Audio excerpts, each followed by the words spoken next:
जय हिंद दोस्तों। मैं विनय कुमार आप सभी का अपने YouTube चैनल वीके इंस्टीट्यूट पर एक बार फिर से स्वागत करता हूं। जैसा कि आप लोगों को पता है कि हमारा बेसिक फाउंडेशन बैच चल रहा है। इस बेसिक फाउंडेशन बैच में आज हम लोग हिंदी की तीसरी क्लास लेंगे।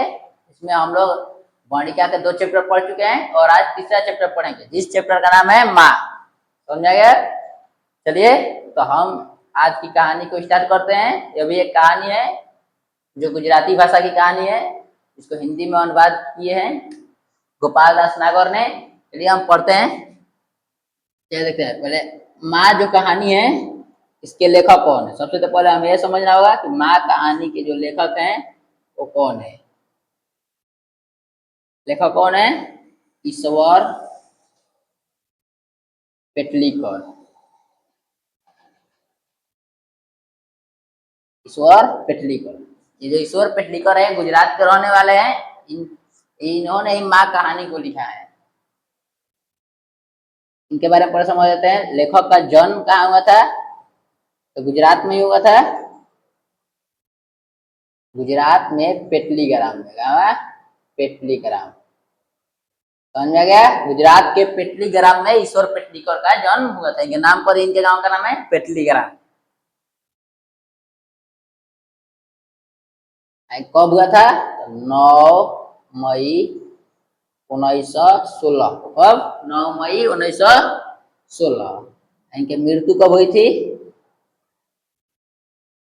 23 नवंबर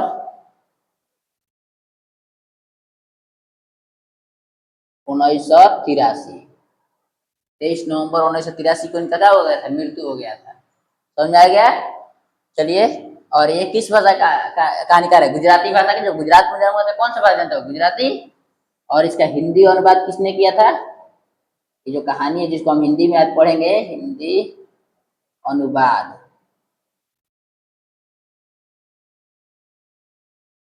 हिंदी अनुवाद गोपाल दास नागर। वैसे इनका वास्तविक नाम था ईश्वर पटेल थे इनका नाम। चलिए, इतना आप लोगों को समझ में आ गया। अब हम लोग इस कहानी को स्टार्ट करते हैं। ये जो माँ कहानी है, इस माँ कहानी में लेखक ने माँ के ममता के बारे में बताया कि माँ का ममता कितना अच्छा होता है, कितना कैसा होता है, कितना प्यारा होता है, वही इसमें चर्चा की है। एक माँ है जिसकी 4 संतान है। कितनी? 4 संतान है। यहीं से इधर कहानी समझते हैं। 4 संतान। कितनी? 4 संतान में 2 बेटा 2 बेटी। 2 बेटे थे और 2 बेटियां थी।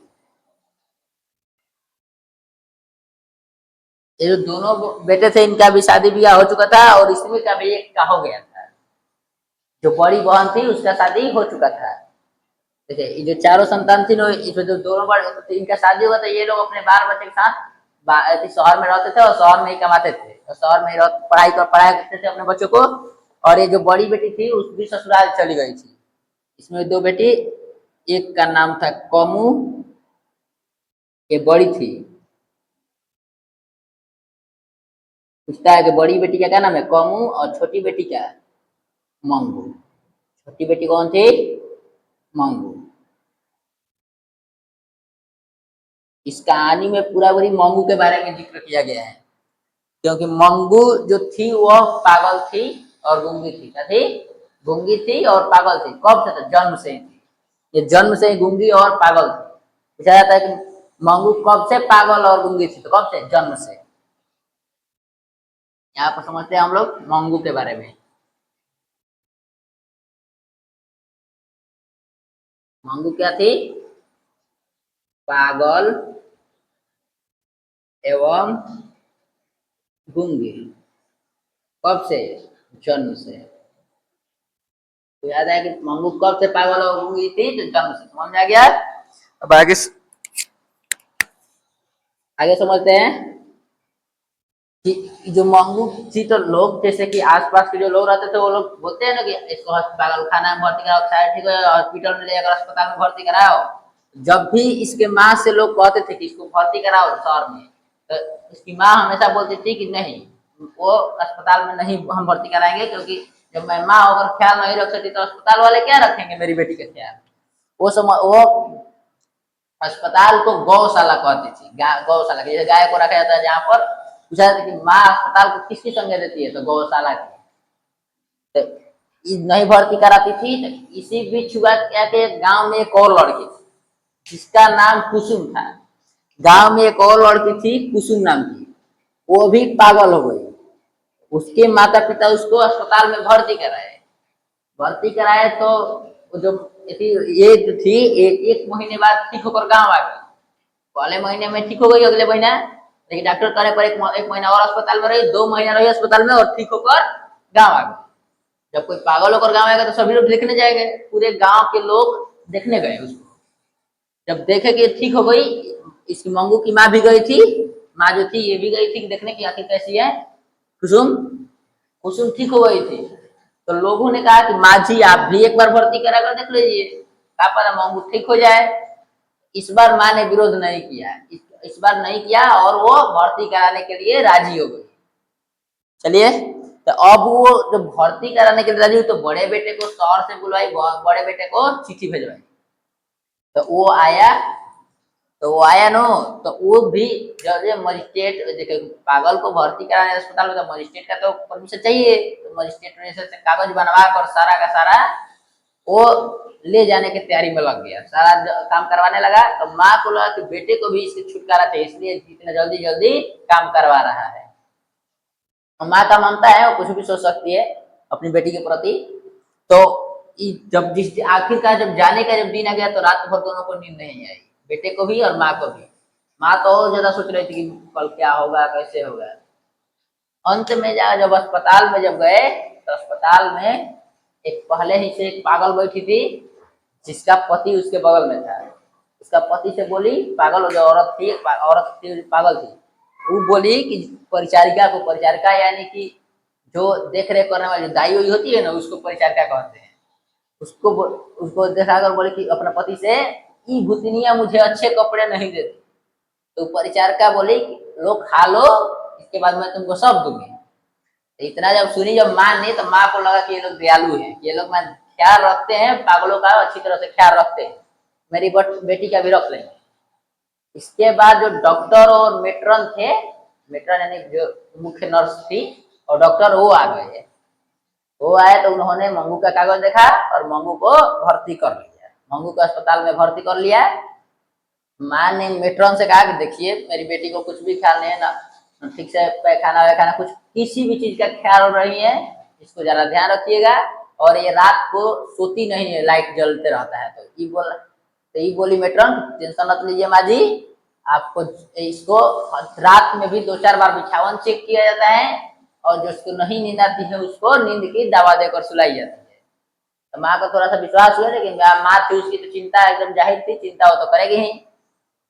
तो वो लोग जब भर्ती करके आ रहे थे तो दोनों के चेहरे पर शोक था, क्योंकि बेटे भी सोच रहा था कि कैसे होगा, कैसे रहेगी मेरी मंगू बहन। और बड़ी जो माँ थी तो वो तो अलग ही सोच रही थी, वो तो शुरू से ही पागल थी उसके चक्कर में। तो ये दोनों जब दोनों के शोक के बादल छाए हुए थे। जो ये माँ जो थी मंगू को बहुत प्यार करती थी, ऐसा नहीं है वो बाकी बेटियों को भी करती थी, लेकिन जब ये जब शहर से आते थे तो इनके बेटे को भी करती थी, इनको भी और इनके बेटे को भी। और जो बेटियां थी तो इनकी जो बहू थी वो कहती थी कि यही बिगाड़ कर रखी है, कम से कम डांट उठ के करती तो कम से कम अपना तो ख्याल रखती, साफ सुथरा तो रहती मंगू। क्योंकि डांटने से तो पशु भी सीख जाते हैं, तो लड़की है ये भी सीख जाती। बेटी भी ऐसी ही बात बोलती थी, लेकिन कुछ नहीं, वो तो माँ है, उसका अपना प्यार है। तो उसके बाद जब ये लोग आए तो रात को सभी लोग सोए, रात को सोए, बेटा बाहर सोया था घर के और घर के अंदर माँ थी। जब सुबह जब चक्की की आवाज, सुबह माने जब सुबह हुआ तो एक अचानक से चीख सुनाई पड़ी कि दौड़ो रे दौड़ो, मेरी मंगू को मार डाला। ये उसकी माँ की चीख थी। वो रात भर इतना सोचती रही कि वो खुद पागल हो गई और अंत में वो माँ भी जो थी वो मंगू के श्रेणी में मिल गई। समझ में आया? देखिए जो चिंता है ना, बहुत कुछ है, उसकी कहानी यहीं पर खत्म होता है। देखिए जो चिंता है बहुत ही खतरनाक चीज है। चीता है कि वो को मुर्दों को चीता कहते हैं। जो मुर्दे होते हैं ये जिंदा लाश को चिंता चिंता जिंदा लाश बना देती है। जिंदे को भी ये मुर्दा बना देती है। सोच लीजिए, चिंता और चिंता में सिर्फ एक बिंदु का अंतर है, लेकिन वो मुर्दों को लाश बनाती है और जिंदों को। सोच लीजिए, चिंता इसलिए ज्यादा टेंशन नहीं लेना चाहिए। यदि कुछ भी यदि गलत हुआ है तो उसके पीछे जरूर कुछ कोई ना कोई मकसद होगा, सही भी हो सकता है। ज्यादा चिंता लेने की जरूरत नहीं है। आप लोग पढ़िए ध्यान से। चलिए, इसी के साथ हम लोग अपना आज का सेशन समाप्त करते हैं। उम्मीद करते हैं कि आपको यह कहानी समझ में आया होगा। पूछा जाता है कि माँ की कितनी संतानें थी? तो 4, 2 बेटे 2 बेटियां। बड़ी बेटी का नाम कहता था कमू, अब छोटी बेटी क्या? मंगू। मंगू जन्म से ही पागल और गूंगी थी, और जो पागल हो गई थी लड़की गांव की, उसका क्या नाम था? कुश। याद रखिएगा।